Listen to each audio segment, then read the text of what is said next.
Assalamualaikum dear viewers and well wishers, welcome back to my YouTube channel EGS English by Shahin sir.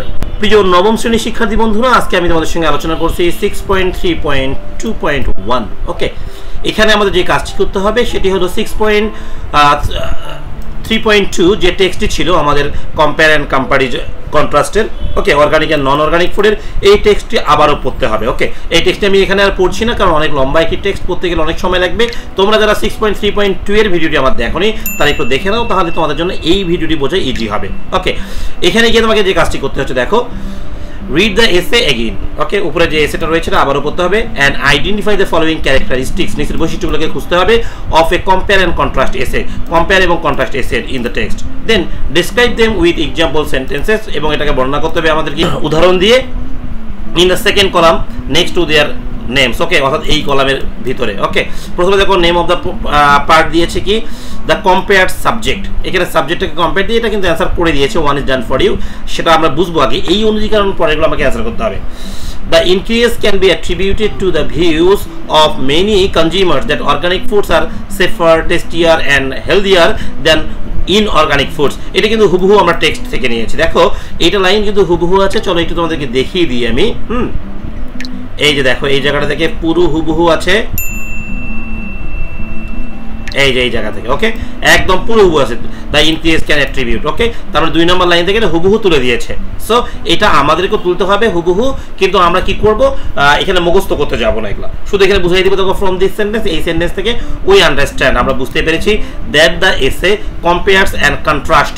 হ্যাঁ, এই এসে compare এবং contrast করেছে organic foods and non organic বা inorganic ফুডসের। ওকে, এবার thesis স্টেটমেন্টটা কি? ওকে, এই গল্পের থেসিস স্টেটমেন্ট কি দেওয়া ছিল সেটা আমরা এখন দেখব। আমি সুন্দর করে সাজিয়েছি তোমাদের জন্য। The demand for organic food is rising because, হ্যাঁ, the demand of organic food is rising because. দেখো এটা কোথায় রয়েছে, আমাদের এই জায়গায় রয়েছে কিন্তু। হ্যাঁ, আমরা সব সময় দেখবো এইখানেই রয়েছে, এই the demand of organic food has increased. এই লাইনটা হুবহু তুলে দিয়েছি আমি। হ্যাঁ, ইজ রাইজিং দিয়েছি, বা এখানে ছিল হ্যাজ ইনক্রিজড। তুমি ওইভাবে চেয়ে হুবহু এখান থেকে দিতে পারবে, এটা কোনো ব্যাপার নয়। ওকে, দিয়ে দিলাম। দেওয়ার পরে আমরা কি করব, এটাকে আমরা থেসিস স্টেটমেন্টটাকে বর্ণনা করছি। দেখো ফ্রম দ্য থেসিস স্টেটমেন্ট, এই থেসিস স্টেটমেন্ট থেকে উই আন্ডারস্ট্যান্ড, আমরা বুঝতে পেরেছি that the essay will compare, এই এসেটা কম্পেয়ার করছে এন্ড কন্ট্রাস্ট করছে অর্গানিক আর নন অর্গানিক ফুডসের। ওকে, এবার দেখো point of comparison. Okay, point of comparison 1, প্রথম তুলনা। ওকে, এখানে কিন্তু তুলনা করা হয়েছে মোট 2টা। ওকে, মোট কটা? 2টা। তাহলে পয়েন্ট অফ কম্পারিজন, প্রথম কম্পারিজনে কি ছিল? আর্টিফিশিয়াল কেমিক্যাল ছিল। দেখো organic foods don't have artificial additives. হ্যাঁ, অ্যাডিটিভস। ওকে, তাহলে অর্গানিক ফুডসের কি ছিল না? আর্টিফিশিয়াল অ্যাডিটিভস ছিল না, অর্থাৎ রং, গন্ধ, স্বাদ ইত্যাদিকে অ্যাডিটিভস বোঝানো হয়েছে। হ্যাঁ, হোয়াইল নন organic foods contain many chemicals, যেখানে নন অর্গানিক ফুডের অনেকগুলো কেমিক্যাল রয়েছে। ওকে, এবার দেখো পয়েন্ট অফ কম্পারিজন 2, এখানে কি করা হয়েছে? Nutritional content. Okay, organic foods have more antioxidants, organic ফুডে কি অনেক অ্যান্টিঅক্সিডেন্টস রয়েছে, মাইক্রোনিউট্রিয়েন্টস রয়েছে, ওমেগা 3 ফ্যাটি অ্যাসিডস রয়েছে।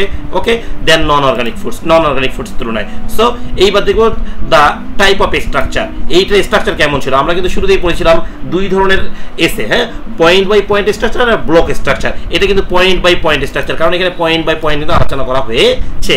The essay uses a point by point comparison structure because it compares and contrast organic and non organic foods on specific points like safety, taste, health issues, environmental impact. এগুলো প্রতিটাতে কিন্তু আলাদা আলাদা করে আলোচনা করেছে।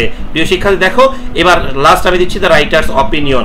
ওকে, লেখকের কি অপিনিয়নটা কেমন ছিল? দেখো অপিনিয়নটা কেমন ছিল, বেসিক অ্যান্সার দিচ্ছি আমরা এখানে।